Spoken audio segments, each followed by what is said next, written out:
السلام عليكم ورحمة الله وبركاته ለተከበራችሁ የኡስሚ ዩቲዩብ ቻናል ቤተሰቦች አድማጭ ተመልካቾቻችን ከያላችሁበት ቦታ ሰላም መልካሙን እየተመኘው የ17 ሀገራት የጥቁር ገበያ ምንዛሬ ዋጋ ዝርዝር የዋጋ ተመን እንዲሁም የባንኮች የምንዛሬ መረጃ ከፍተኛውን ዋጋ የሚሰጠው ባንክ የትኛው ባንክ ነው? ምን ይሄ ብቻ በአሁኑ ሰዓት የባንኮች የምንዛሬ ዋጋ በከፍተኛ ሁኔታ ጭማሪ አሳይቷል። ሙሉ መረጃና ሙሉ ዝርዝር አብረን እናያለን። እንዲሁም ደግሞ ወሳኝ የሆኑ ጥያቄ ምላሾችን ማለትም ከባንክ አካውንትና ከናሽናል አይዲ ጋር በተያያዘ ጥያቄዎችን እንመልሳለን። በቀዳሚነት የምናየው ግን የምንዛሬ ዋጋን ይሆናል። ከዛም ጥያቄያችሁን ምላሽ ሰጣለሁ። ወቅታዊና ዕለታዊ የጥቁር ገበያ መረጃ እንደሚያሳየው ከሆነ 100 የአሜሪካን ዶላር 18281 ብር እንደሚሸጥና አንድ የአሜሪካን ዶላር 182 ብር ከ81 ሳንቲም እየተሸጠ እንደሚገኝ ከጥቁር ገበያ ድረገጽ ላይ ያገኘነው መረጃ ያሳያል። በዚህም ትላንት ካደረስናችሁ የጥቁር ገበያ መረጃ ጋር ሲነጻጸር በአሁኑ ሰዓት በተወሰነ መልኩ ጭማሪ አሳይቷል። በንግድ ባንክ 156 ከ61፣ በዳሽን ባንክ 157 ከ55 እንዲሁም በግሎባል ባንክ 159 ከ62፣ በአባይ ባንክ 159 ከ08 እየተዘረዘረ ወይንም ደግሞ በመዘርዘር ላይ ይገኛል። ከፍተኛ ዋጋ የሚሰጠው ባንክ ግሎባል ባንክ ነው። በመቀጠል የምናየው ዩሮን በተመለከተ ይሆናል። 100 ዩሮ 20760 ብር እንደሚሸጥና 1 ዩሮ 207 ብር ከ60 ሳንቲም በመሸጥ ላይ ይገኛል።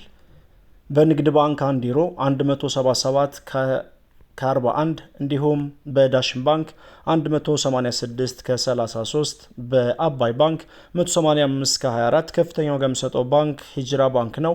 186 ብር ከ94 ሳንቲም እየዘረዘረ ይገኛል።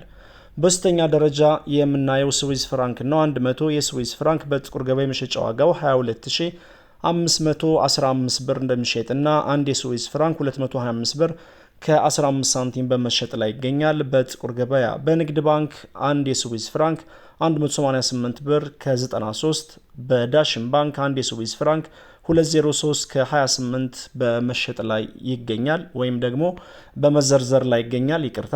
እንዲሁም በአባይ ባንክ አንድ የስዊዝ ፍራንክ 195 ብር ከ32 ከፍተኛ ዋጋ የሚሰጠው ባንክ ዳሽን ባንክ ሆኖ ተመዝግቧል። በአራተኛ ደረጃ የምናየው በቀጥታ ወደ አረብ ሀገራት እንሸጋገርና በቀዳሚነት የሳዑዲ ሪያልን እናስቀድማለን። ወቅታዊና ዕለታዊ የጥቁር ገበያ መረጃ እንደሚያሳየው ከሆነ 100 የሳዑዲ ሪያል 4880 ብር እንደሚሸጥና አንድ የሳዑዲ ሪያል 48 ብር ከ80 ሳንቲም በመሸጥ ላይ ይገኛል በጥቁር ገበያ የመሸጫ ዋጋው። በንግድ ባንክ አንድ የሳዑዲ ሪያል 41 ብር ከ75፣ በዳሽን ባንክ 44 ብር ከ77 ከፍተኛ ዋጋ የሚሰጠው ባንክ የሳዑዲ ሪያልን በተመለከተ ሂጅራ ባንክ ነው። በዚህም 45 ብር ከ25 ሳንቲም እየዘረዘረ ይገኛል። ቀጣዩን ተረኛ የሚይዘው የኢማራቶችን ዲርሃም በተመለከተ ነው። 100 የኢማራቶች ዲርሃም 4981 ብር እንደሚሸጥና አንድ የኢማራቶች ዲርሃም 49 ብር ከ81 ሳንቲም በመሸጥ ላይ ይገኛል በጥቁር ገበያ። በንግድ ባንክ አንድ የኢማራቶች ዲርሃም 42 ብር ከ64፣ በዳሽን ባንክ አንድ የኢማራቶች ዲርሃም 45 ብር ከ70 በመዘርዘር ላይ ይገኛል። የኢማራቶችን ዲርሃም በተመለከተ ከፍተኛ ዋጋ የሚሰጠው ባንክ ሂጅራ ባንክ ነው። 47 ብር ከ15 ሳንቲም እየዘረዘረ ይገኛል። በመቀጠል የምናየው የቻይና ዩሃን በተመለከተ ነው። 100 የቻይና ዩሃን 2689 ብር እንደሚሸጥና አንድ ዩሃን 26 ብር ከ89 ሳንቲም በመሸጥ ላይ ይገኛል። የአውስትራሊያን ዶላር እናስከትላለን። 100 የአውስትራሊያን ዶላር 12603 ብር እንደሚሸጥና አንድ አውስትራሊያን ዶላር 126 ብር ከ03 ሳንቲም በመሸጥ ላይ ይገኛል። ካናዳን ዶላር እናስከትላለን። 100 ካናዳን ዶላር 12840 ብር እንደሚሸጥና አንድ ካናዳን ዶላር 128 ብር ከ40 ሳንቲም በመሸጥ ላይ ይገኛል። ቀጣዩን ተረኛ የሚይዘው የፓውንድ ስተርሊንግ በተመለከተ ነው። 100 የፓውንድ ስተርሊንግ 24080 ብር እንደሚሸጥና አንድ ፓውንድ ስተርሊንግ 240 ብር ከ80 ሳንቲም በመሸጥ ላይ ይገኛል። በንግድ ባንክ አንድ የፓውንድ ስተርሊንግ 202 ብር ከ15፣ በዳሽን ባንክ 211 ብር ከ81 እንዲሁም በአባይ ባንክ 214 ብር ከ21 ሳንቲም በመዘርዘር ላይ ይገኛል። እንዲሁም በሂጅራ ባንክ 214 ብር ከ11 በሂጅራ ባንክም እንዲሁም በአባይ ባንክ ተመሳሳይ የምንዛሬ ሁኔታ ነው ያለው ማለት ነው። ቀጣዩን ተረኛ የሚይዘው የኳታር ሪያልን በተመለከተ ነው። 100 የኳታር ሪያል 4815 ብር እንደሚሸጥና አንድ የኳታር ሪያል 48 ብር ከ15 ሳንቲም በመሸጥ ላይ ይገኛል። ቀጣዩን ተረኛ የሚይዘው የሳውዝ አፍሪካን ራንድ በተመለከተ ነው። 100 የሳውዝ አፍሪካን ራንድ 28 ብር እንደሚሸጥና አንድ የሳውዝ አፍሪካን ራንድ 10 ብር ከ28 ሳንቲም በመሸጥ ላይ ይገኛል። በመቀጠል የኦማን ሪያል እናስከትላለን። 100 የኦማን ሪያል 47521 ብር እንደሚሸጥና አንድ የኦማን ሪያል 475 ብር ከ21 ሳንቲም እየተሸጠ እንደሚገኝ ከጥቁር ገበያ ድረገጽ ላይ ያገኘነው መረጃ ያሳያል። በመቀጠል የምናየው ኢንዲያን ሩፒን በተመለከተ ነው። 100 የኢንዲያን ሩፒን 192 ብር እንደሚሸጥና 1 ሩፒን 1 ብር ከ92 ሳንቲም በመሸጥ ላይ ይገኛል። ቀጣዩን ተረኛ የሚይዘው ጆርዳን ዲናርን በተመለከተ ነው። 100 የጆርዳን ዲናር 25774 ብር እንደሚሸጥና 1 ጆርዳን ዲናር 257 ብር ከ74 ሳንቲም በመሸጥ ላይ ይገኛል። በመቀጠል የምናየው የባህሬን ዲናር በተመለከተ ነው። 100 ባህሬን ዲናር 48526 ብር እንደሚሸጥና 1 ባህሬን ዲናር 485 ብር ከ26 ሳንቲም በመሸጥ ላይ ይገኛል።